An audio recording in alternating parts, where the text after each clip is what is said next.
Working Title Models Shorts. If you want to see what a real World War II scout vehicle looked like up close, take a look at this M8 Greyhound. This footage was shot at the Paul Allen Museum, and it gives you a great look at one of the most recognizable American armored cars of the war.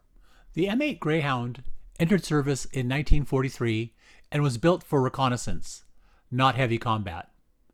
It carried a 37mm gun, a 50 caliber machine gun, and a 4-man crew in a fast, lightly armored 6-wheel design. Its job was simple: move fast, scout ahead, report back, and avoid getting trapped in a fight it could not win. For modelers, vehicles like this are full of useful reference details: weathering, stowage, tire wear, turret shape, and all the little features that make a build look real. The M8 Greyhound is a perfect reminder that in war, speed and information could matter just as much as armor. If you like this type of content, please like and subscribe, and I'll see you on the next one.